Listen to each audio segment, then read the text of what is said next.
Super Supportive by Sleyca. Chapter 264. Snow, Part 6. Escherdy and Lindotta responded to Alden's text with a joint video call. They were together in a place that wasn't Anesidora. It was night, and they stood on a wide painted staircase that climbed up toward a tall rock formation. What Alden could see of it was mostly a dark shape, partially covered with darker vegetation, towering behind the two knights. There were no other people. Despite the landscape being foreign, he thought they were still on Earth. There was something in the construction of the stairs and in the shape and color of the lights along the edges, something about the sound of the night around them. The knights were both looking at him with smiles, but he felt he was intruding, and he couldn't even apologize for it out loud. "Sorry to bother you when you're both traveling together," he messaged, suddenly very aware of how his own surroundings must look. Beside him, Servant Ith was reaching for a cup of cocoa and thanking the shaper. Lute had a cotton candy pig that had lost so much altitude it was basically a hat. The wizard who bought the hot dogs was now reading about hot dogs on the internet and delivering random facts about them to the others in the back of their group. And Bashnor was being loud again, just a jocular, friendly guy, who was ever so close to the avowed here, offering the shaper tips for improvement. "I can handle this myself, actually," Alden wrote. "You two have fun." "It looks like you're having your own kind of fun. How could Druzy have neglected to tell me you were on tour with Grand Senator Servant Ith, and that decent wizard who's illusioned himself to look like Bashnor? We should punish her, Lind."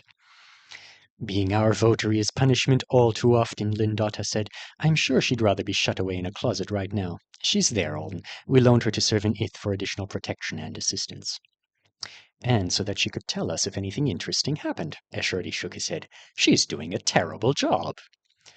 Alden looked around the market. He saw absolutely no sign of the votary. "What are you doing with that group?" Escherdy asked. "I'm really fine," Alden texted, "especially if Druziota is here. I'll just send a message to her." "What are you going to send in the message to her? Tell me first." Alden started to sigh, but aborted the noisy exhale way through, because he didn't want Servant Ith and Bashanor to think he was bored, or think he was on a call with the knights asking for advice about how to deal with them. Better text it all quick. "Zeredy suggested I introduce myself to the Grand Senator," he explained, taking a cup of artificial wevy from the shaper since it was being held out to him. "I didn't want to, but she made it sound like it was important. Grand Senator Servant Ith seems to like me, and Ambassador Bashnor is annoyed I'm here. My friend Lute and I have noticed that he's trying to control the Senator's trip so that she only meets with avowed who admire him. For some reason she was going along with that, so we're suggesting she should go to the gingerbread village next. After that we could point her somewhere else, just so that Bashnor isn't managing everything. I tried to figure out what Zeredy wanted, and I think she might want the ambassador to be fired. She must have thought I could help with that. I just mentioned almost drowning. He was trying to say all my trauma was caused by Rodin and not the incident with the flyer, so I brought that up. Is this safe? You told me not to worry about him, but then this happened. I could try to do some more to influence the Grand Senator, or after the gingerbread village, Lute and I could find an excuse to leave the group if that's better." Neither of the knights responded immediately. "I hear you," said Escherdy, his tone turning almost polite. "I hear you are helping Zeredy by wading with such sudden eagerness into the political sea you believe she is pointing you towards, and you are now checking with me to see if the water is safe before you go deeper." Lindotta, usually so poised, started cackling. Her voice echoed around them. "It's good. I wanted you to trust me with your questions," said Escherdy, trying to cover Lindotta's mouth with a hand and missing, as she took a seat on the staircase, her shoulders rising and falling with mirth. "Ignore my magnificent Lind. She's sharing her voice with the creatures of the Malaysian near dawn, not laughing at you." "I'm really not laughing at him." Alden barely caught the fact that they were in Malaysia. Their reactions were making him sweat. "Did I get this wrong?" he texted. "Wait, I'm asking for a report from Druziota now," Escherdy said. "She's asleep at that human festival, isn't she?" "I can fix it, maybe." "Shit," Alden mental texted his thoughts by mistake. "Don't do anything, nothing's broken. Definitely don't shit." "No, I mean, Servant Ith turned around at the sound of Alden's voice. His view of her face was partially obscured by the video window that showed the knights. "Did you want something other than the wevy, dear?" she asked. "Oh, no," he said. "I was talking to, He needed to sound like he'd been paying attention to the people around him, but he hadn't caught most of what had been said in the past minute. His options were limited. I was just commenting on the hot dog conversation going on back there. You know how your homeland is famous for mountain glass? Chicago is famous for hot dogs. So I have a lot to say about them. Too much. Let me tell you about how they can be improved with celery salt. Am I really talking about this? I had the beginnings of a plan, and now I have celery salt? Rodin once told me that pretending to be stupid was a great way to manipulate wizards. Maybe this is good. Bashnor will never suspect someone with a celery salt obsession was trying to plot against him. Lute was looking at Alden with confusion. Lindotta had stopped laughing, but she was still grinning. Escherity was brightening at whatever he was hearing from Drusiotta. Zeridy's face, visible through the gap between two other Artonans, was tense, like she was preparing to run away, or beat up the ambassador, or beat Alden to shut him up. Bashnor had been forced to fall silent and delay whatever story he'd been about to share while the Grand Senator supplied Alden with Artonan words that might help him explain the flavor of celery to his audience. At least I'm making him suffer too. Lute. Celery? No elf bingo. More vegetables. On campus, people associate Alden with radishes, Lute said. Apparently, he was under the impression that this was now the official direction for their Bashnor attack scheme. So many people are hearing this, thought Alden. How do I make it stop? A fruit crop? Why is that? Servanith asked Lute. Lute launched into a dramatic version of the tale about Hazel and the falling radishes. It gave Alden time to catch his breath, and it worked out better than he deserved. Lute was somehow making Alden dropping crudites sound like proof of his gentility, like the Velras at that party had been such ogres that all decent attendees should have been shocked into losing control of their vegetables. Lindotta appeared to be listening to the story intently. And while Lute was entertaining everyone, Escherity had time to turn back to his usual self and respond to Alden's questions. I understand everything now, he said cheerfully, except for your decision to speak of salt. Here is your introduction to the sea. I will go quickly. So pay attention. Bashnor is one of Grand Senator Servan-Ith's strong supporters and allies. They agree on how certain things should be done, but they don't agree on why they should be done that way. And Servan-Ith has grown heavy-seated in recent years. Alden frowned as he tried to make out what that meant. Escherity guessed what he was struggling with. Heavy in her seat, as though she can't be moved. Her popularity is so high that her position on the Grand Senate should endure some setbacks. This has been a good situation for Bashnor because his connection to Servan-Ith has helped him to elevate himself. But at the moment it is a problem for him. Servan-Ith is too powerful to truly need him, and he has now pricked her morals with the needle of a plant that causes prolonged skin irritation. She reviewed all the speeches he delivered to your people during and after the recent disaster and found them disappointing. This wouldn't have been enough to cause a rift in their relationship, I think, but there are other needles. The Unda family was angry to learn that Zeridy had been left to look after you on her own that night. They have allies who get along with Servan-Ith, and so those allies have likely encouraged Servan-Ith to come take a closer look at whether or not Bashnor has been a proper ambassador. I understand, texted Alden. Then I'll keep going. I'm unsure if Servan-Ith feels responsibility towards Zeridy Und. She would if Zeridy were a normal member of the ordinary class, but she isn't. However, Servan-Ith does treasure her own role as a protector of non-wizards, perhaps in a way that is annoying. Druzy says she is treating you too much like a young child and that you've noticed. She really is watching us, thought Alden. Drusiotta is right. In recent days, said Escherity, Bashnor has begun to speak as if he would like to remain the ambassador here for longer. This is a new goal of his. He probably intends to work hard and leave wearing the honor of having overseen Anisidora's healing instead of being one whose time of service is trouble-stained. Alden found himself glancing at Bashnor in surprise. Would he actually do a good job if he got the job again? Perhaps, but why rely on the possibility of Bashnor becoming a more excellent ambassador when other wizards who have already proven their excellence are available to take his place? Because of what has happened, a former ambassador, one who was particularly well liked by Nesidorans, may be cajoled into serving again. I've made some efforts to encourage that outcome. There are many places in this universe where Bashnor can do good if he wants. Should he be allowed to spend more time polishing his character on millions of avowed instead? No, Alden texted. He shouldn't. It seems the daughter of the Unda family agrees with you. Although based on what Druzy says and that funny expression on Zeridy's face, she only wanted you to be nice to the senator and endear yourself. I don't think she meant for you to understand her deeper intentions and start complaining about Bashnor to Servan-Ith. Alden pretended to savor his wevy and flicked his gaze over to take a peek at Zeridy. She just told me to be myself and be honest if the senator asked questions, but I was trying to figure out why she wanted me to be around Bashnor when the last thing she said about him was that I should avoid him, and especially avoid annoying him. Zeredy may have intended to say things more directly to the Grand Senator after you'd sweetened her mood and left, Lindota said, so that Bashnor's anger would fall on her, not you. Escherdy frowned. That does sound like an idea she might have if Servant Ith is showing signs of giving in to Bashnor instead of getting rid of him. Zeredy is not as fond of her own well-being as she should be. Lynn, do you think... All right, my young dears, Servant Ith said. What were you two telling me about a village made of bread? Lute had run out of story, and the senator had run out of questions about the story. Lute and Alden now stood on either side of her. Bashnor was beside Lute, being forced to look around the pig. What is that thing on your friend's head? Escherdy asked. Did you put it there to bother Bashnor? I believe they've already seen the gingerbread village, so they probably wouldn't like to go there again. There is a wonderful woman you have to meet, Servant Ith, the ambassador was saying. Someone who can tell you about work I did last year for... Prioritize, thought Alden, as the number of inputs threatened to overwhelm him. I only have one stream of thought to work with, so I prioritize. Number 1, stay a friendly, innocent rabbit for Servant Ith. I have no secrets that would make her want to remove me from Earth. He couldn't forget that comment about how not all magic was meant for sharing with humans. The gingerbread village is great, though, he said. Lute says it's been here for years, and gingerbread is a Christmas tradition in lots of places on Earth. If you'd like to do something else, there's also a woman selling gloves and mittens back there. That way. She's so caring. She invites young people from Intake to her home for holiday meals. Intake is the place where new avowed from other countries live when we first come to Anesidora. Or there's also... I can't do it. I can't say it. No, I can! Elf Bingo, said Alden more or less straight-faced, which is a game Lute is currently playing. Lute whipped out his bingo card. I only need the silver elf to win.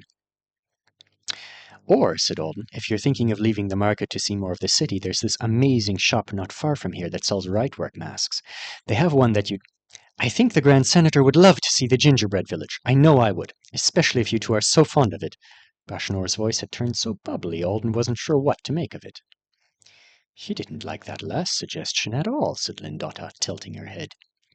Yes, he's panicking about it. Escherdy looked curious. He is? Alden texted. About the mask store? Is it not obvious? Escherdy asked. It was obvious the ambassador had changed his voice and suddenly interrupted, but as far as analyzing the levels of panic in different types of alien fake happy tones went, Alden must have been too much of an amateur. Servant Ith and a couple of other wizards were giving Bashnor one-eyed stares, too. I can talk more about it, Alden suggested. Don't, Escherdy said. You've already won this round of the game, haven't you? Bashnor did agree to the village instead of the thing he wanted. That's true. No matter how clumsy you pretend to be, you can only bump into a person a few times before they suspect you're trying to knock them over. And to answer your earlier questions, no, it's not safe for you to deliberately irritate Bashnor. Alden swallowed. However, said Escherdy, the risk of irritating him today can be weighed against the risk of having to live on an island with him for years. He's not an enjoyable neighbor for you, is he? And you won't always have such powerful allies supporting you in your cause. I just wanted to help Zeredy since I thought she was asking, and she wasn't asking me to go this far. But if Lindota's right, and she's planning to stick her own neck out as soon as I step away... That sounded like Zeredy. She worried about the people who lived here. She'd probably be doing damage control ever since Bashnor arrived, just trying to stay patient, and keep Avowed from getting on his bad side until he was replaced by someone better. Hearing that the replacement might be delayed must have changed her own risk assessment. I'd like to bump into him just one more time, he texted. Escherdy's smile widened. Then you must watch and wait for an opportunity. Until then, simply be there and create an environment that will make it hard for him to regain his balance. I'll end this call because I don't think you're very good at listening to me and giving your attention to what you're doing there simultaneously, but I'll be watching. If I need to say something, I'll contact you, or do it through Druziota. The next hour was such a strange one. Alden was coiled like a spring on the inside, but on the outside he was trying to appear carefree. It eventually occurred to him that walking up to a Grand Senator and inserting himself into her entourage was an act that could be considered a display of self-confidence by some people. And deciding on the spur of the moment that he would play an active part in getting a powerful wizard kicked off Earth was so ballsy that if he'd heard someone else was doing it, he'd have been impressed by them and scared of them. He wondered if he should be proud of himself. He wasn't. It had all just worked out this way. His nerves were alive and writhing inside him, and he was becoming so self-conscious he felt like he was wearing someone else's skin. How was Lute handling this with such aplomb? The longer they spent with the Grand Senator, the more comfortable Alden's roommate seemed. Growing up in his family must have given him some kind of inoculation about being freaked out by situations like this.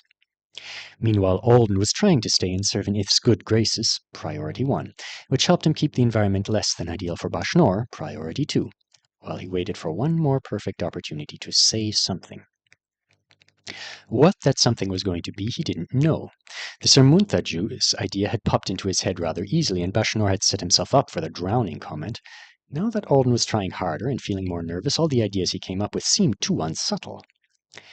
He was beginning to think he'd done enough already, and just continuing to make Servanith like him was plenty. Alden and Lute hadn't become something in between her tour guides and children that she had adopted for the afternoon so that she could treat them to a fun time. Alden pointed her toward cool sights that he couldn't appreciate himself under these circumstances, and thanked her for taking such an interest in his life here. Along the way, he'd made another stab at convincing her that human high schoolers needed their training gymnasiums because they promoted camaraderie.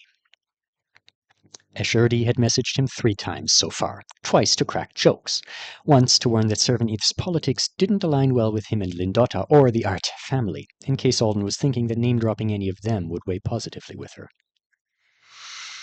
That was helpful to know, but it only made Alden feel more like he was stuck with no real options for a strong strike against the ambassador. He and Lute let Bashnor have his way and direct the group where he wanted a couple of times, so that they weren't so blatantly impeding him at every turn, but they did impede him a lot. Lute had distracted Servant Ith from the last place Bashnor had wanted to go by asking her if there was a spell to get sugar out of his hair. The pig had finally lost too much of its magic, and Alden was now holding it preserved under one arm. If left to its own devices, it still drifted a bit, so carrying it was easier than trying to keep it on the shopping sled Zaradi was managing. While Servanith had helped Lute, Alden had talked up the lady who'd invited him to Christmas dinner again. Now they were on their way to see her. He was sort of glad he could take the senator to the vendors that he'd liked. The wizards doled out lots of money and compliments, and Servanith was collecting input from people on what they thought Anesidora needed to recover from the disaster. So even if there was some awkwardness, everyone had seemed more happy than not to be visited. Mrs. Nancy was an older woman selling gloves, scarves, cloaks, and other odds and ends made by the members of a craft club. Some of it was classy-looking, some of it was more quirky. She was wearing fingerless gloves and a coat with daisy-shaped buttons while she sat in a folding chair and chatted with shoppers. When Alden and Lute had met her a while ago, she'd been working alone, but now there was a man with her. He wasn't a welcoming presence. He wore a sweatshirt and shorts that looked like they'd seen better times, and his brown hair hung lank around a grim expression that didn't change a bit at the sight of a group of Artonans approaching. He just stared at them, then picked up a box of leather goods he'd been unpacking and carried it toward the table on the opposite side of the tent. He kept his back to them while Mrs. Nancy stood up from the chair. "Hello, Mrs. Nancy," said Alden, wanting to take the lead with the introductions, because he was the one who'd suggested this stop, and he didn't like how Bashnor did it anyway. "This is Grand Senator Servan Ith, and I'm sure you recognize Ambassador Bashnor. I really wanted them to see your club's work." Servan Ith stepped forward, her pink eyes and her smile both wide. "Alden was telling me you're an elder who takes special care to welcome people who come here from foreign lands, as he did. What a lovely path that is to walk."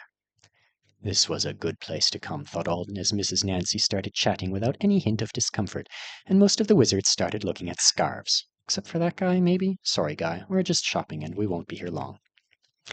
Bashnor was single-eyeing the man hard, but Alden couldn't even blame him for it. That turn back and refusal to look around was reading more as "go away, I don't like you," than as average busy person behavior.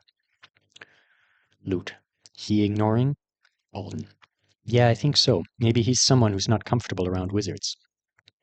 Lute. Don't lose my pig. Alden looked at him. Lute's grin took a bite out of his tension. "You know," Alden texted, "you're great company for this kind of mission." He briefly wrapped both arms around the pig like he was hugging it before returning it to its underarm position.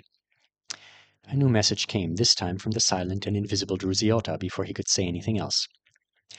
"It would be best if we could move along from this place," she wrote. "I'm sorry for not anticipating the need. I've already informed the Grand Senator, and will be making swift purchases and going after this question."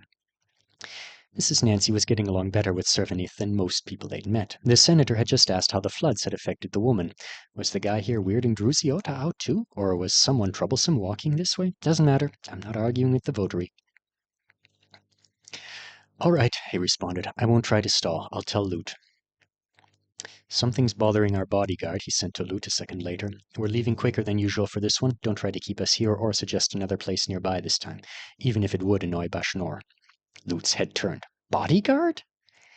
Did I not tell him about Drusiota? I guess I didn't. A lot has been going on.